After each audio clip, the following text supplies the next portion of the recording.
Hi guys, स्वागत है आपका हमारे इस यूट्यूब चैनल टेक इनसेक में। और आज की वीडियो में जियो एयर फाइबर को कम्प्लीटली एक्सपोज कर दूंगा एंड मैं हर एक डिटेल पे बात करूंगा कि क्या आपको इसको लगवाना चाहिए और अगर आपको इसको नहीं लगवाना चाहिए तो किस लिए नहीं लगवाना चाहिए और क्या ये आपके लिए सूटेबल है भी या सिर्फ आप लगवा लोगे और आपका टाइम वेस्ट और पैसा वेस्ट होगा।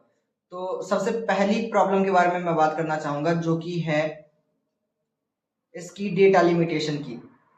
Data limitation in the sense कि इसमें आपको 1000 GB पर मंथ ही मिलता है। अगर आप ये 1000 GB खत्म कर देते तो आपको फिर नेक्स्ट यूज करने के लिए आपको टॉपअप चाहिए होगा उस मंथ के लिए।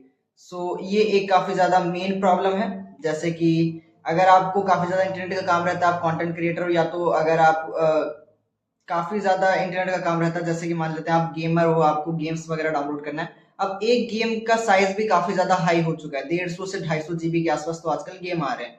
तो वो एक चीज है कि आप multiple games in a month नहीं डाउनलोड कर सकते। और अगर आपने वाईफाई लगा रखा है तो वो सिर्फ अपने लिए तो आपने लगाया नहीं है, वो आपकी पूरी फैमिली यूज करेगी। तो पूरी फैमिली वहां पर यूज कर रही है तो वहां पर 1000 GB काफी कम पड़ जाता है। सो ये एक काफी बड़ी प्रॉब्लम है जो कि आपको अदर फाइबर्स में देखने को नहीं मिलेगी, जो कि जियो का वो आता है वायर वाला फाइबर, वहां पर आपको अनलिमिटेड इंटरनेट देखने को मिलता है। सो अगर आपके एरिया में वो है, आप उसके साथ में जाओ, एयर फाइबर के साथ में मत जाना, वरना फिर आपको काफी ज्यादा कॉस्टली पड़ जाएगा एंड फिर ये आपके लिए waste of time and waste of money ही रहेगा। एंड जो मैं दूसरी चीज के बारे में बात करना चाहूंगा वो है इसकी रीस्टार्ट की प्रॉब्लम।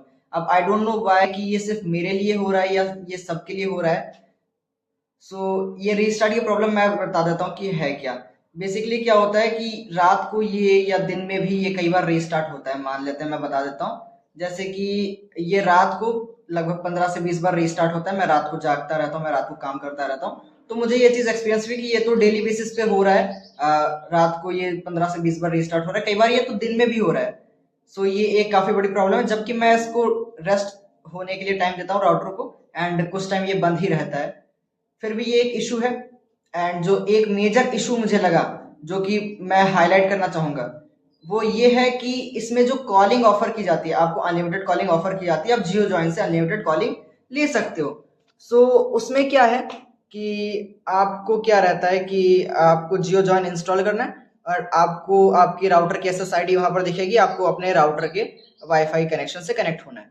तो जैसे ही वो सब चेक कर लेगा, सब चेक पास हो जाएंगे, तो फिर वो जो ऐप है वो आपको अलाउ करने देगा कि आप अपने फिक्स्ड वॉइस नंबर से कॉल कर सकते हो।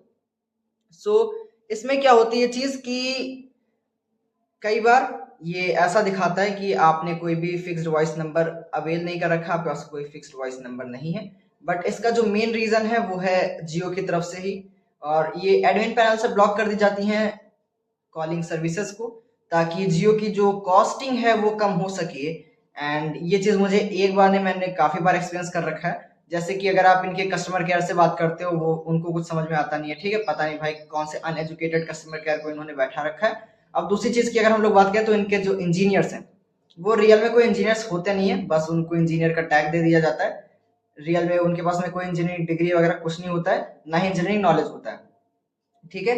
उनको भाई इतना भी नहीं पता होता कि कैसे 8 पिन के इथरनेट बनाने होते हैं, वो मोस्टली 4 पिन के ही बनाते हैं। तो उन्हीं से भाई पता लगता है कि कितनी इंजीनियरिंग नॉलेज है एंड कितना जानते हैं, ठीक है। मैं बताता हूँ क्या होता है, मैं बैक आ जाता हूँ अपने पॉइंट पे। क्या होता है कि अगर आपने कंप्लेन रेस किया है कॉलिंग के लिए कि आपकी कॉलिंग जो है वो नहीं हो रही है, तो फिर इंजीनियर आता है, विजिट करता है, राउटर रीसेट करता है। फिक्स नहीं होती प्रॉब्लम, क्योंकि ये फिक्स अब हमारे साइड से तो है नहीं, ये जियो के साइड से है। तो वो अपने मेन ऑफिस फोन करता है, अपनी एम्प्लॉय आईडी बताता है एंड फिर उसके बाद में क्या होता है कि वो लोग वहां से कॉलिंग को इनेबल करते हैं। एंड जब तक वो इंजीनियर रहता है, लगभग 2 घंटे तक वो कॉलिंग अलाउ रहती है। उसके जाने के बाद में कॉलिंग को डिसेबल कर दिया जाता है फ्रॉम द एडमिन पैनल, मतलब आप कॉलिंग नहीं कर सकते। सो अगर आपने ये चीज प्लान में दे रखी है कि आप अनलिमिटेड कॉल्स कर सकते हो, सो आपको वो चीज डिलीवर करने में क्या प्रॉब्लम आ रही है।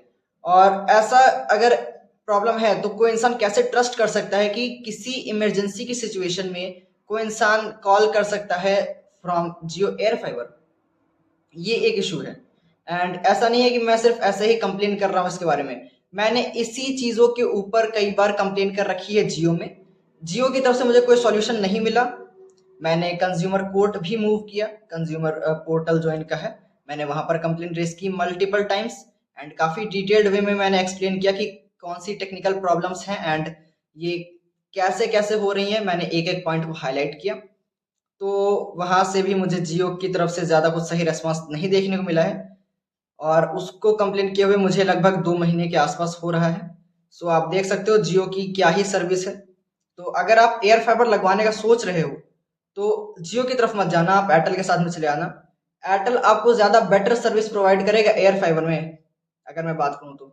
और नो डाउट भाई वायर वाला सबसे बेस्ट है, आप वायर वाले के साथ में जाओ अगर आपके एरिया में है तो। सो आज की वीडियो में इतना ही, मिलते हैं और किसी नई वीडियो में। ये वीडियो बस मैं फ्रस्ट्रेशन में बना रहा हूँ क्योंकि भाई इन्होंने बहुत परेशान कर रखा है।